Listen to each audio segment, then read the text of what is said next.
Shalom jemaat Tuhan yang saya kasih dalam Kristus Yesus. Sepanjang tahun 2022 kita akan membangun bersama-sama dengan tema membangun rumah doa sampai terjadi pencurahan Roh Kudus bagi bangsa-bangsa. Dan dalam kuartal kedua sepanjang bulan Mei sampai Agustus 2022 kita akan belajar bersama-sama tentang pribadi Roh Kudus yang menuntun, yang menolong kita untuk berdoa sehingga doa-doa kita penuh antusias dan akurat. Dan saya rindu sekali bahwa seluruh para pemimpin, para penatua, dan seluruh jemaat Tuhan dimanapun kau berada, kita boleh menikmati bagaimana berdoa bersama dengan kekuatan kuasa Roh Kudus. Dalam Yohanes pasal 14 ayat 15, Yesus pernah berkata bahwa jikalau kau mengasihi aku, kamu akan menuruti perintahku. Dan Tuhan tahu bahwa kekuatan kita tidak seberapa. Tetapi Yesus berkata, aku akan minta kepada Bapa supaya dia mengirimkan penolong yang lain, bahwa yaitu Roh Kudus. Dunia tidak kenal dia, dunia tidak terima dia, dunia tidak memahami dia. Tetapi kita mengenal dia, dia diam dalam diri kita, dan dia menyertai kita. Wow, keren, luar biasa. Inilah yang kita akan bahas sepanjang kuartal yang kedua. Dengan target yang pertama, bahwa seluruh jemaat Tuhan dimanapun kau berada, semuanya yang baru yang lama dipastikan mengalami baptisan Roh Kudus.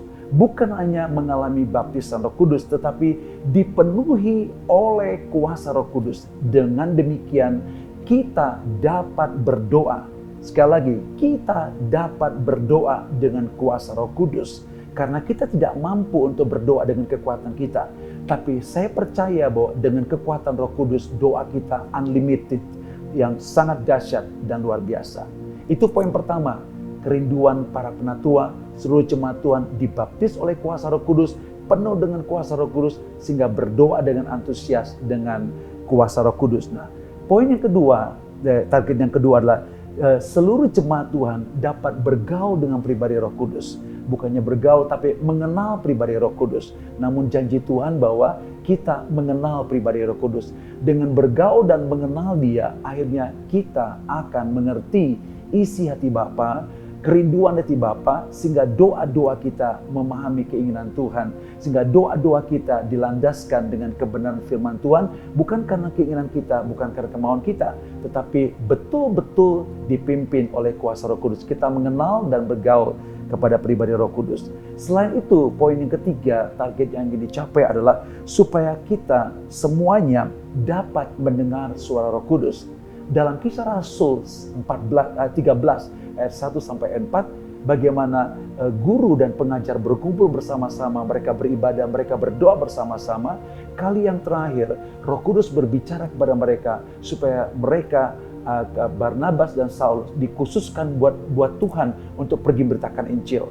Jadi saudaraku sekalian, target yang ketiga adalah supaya kita dapat mendengar suara Roh Kudus. Yang keempat, target yang keempat adalah supaya kita dapat mengalami realita hidup bersama dengan pribadi Roh Kudus. Yeskiel 47 ayat 1 sampai 9 dijelaskan bahwa air itu mengalir dari pintu gerbang timur bait suci, mulai dari semata kaki sampai selutut, sampai sepinggang, sampai seleher. Kita rindu sekali bahwa seluruh jemaat Tuhan boleh mengalami pribadi Roh Kudus yang dahsyat dan luar biasa, sehingga kita boleh memanifestasikan pekerjaan Roh Kudus. Ada kehidupan yang mengalir dari diri kita.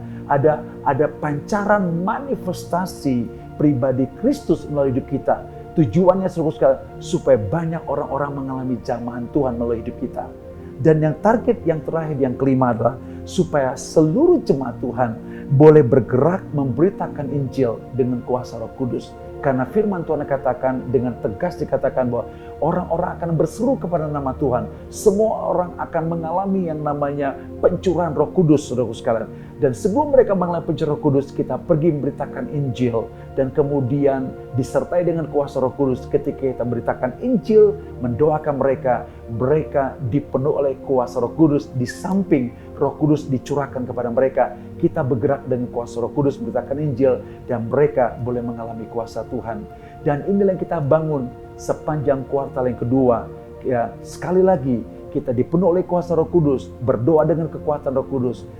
Selain itu kita bersekutu dengan Roh Kudus lebih dalam lagi, dan kita bergerak dengan kuasa Roh Kudus. Kita memanifestasikan kuasa Roh Kudus sehingga banyak orang-orang boleh mengalami pekerjaan Tuhan, lawatan Tuhan melalui hidup kita. Para pemimpin, para penatua, dan seluruh jemaat Tuhan, mari kita antusias untuk mengenal pribadi Roh Kudus, bergerak dengan kuasa Roh Kudus di dalam doa. Tuhan Yesus memberkati.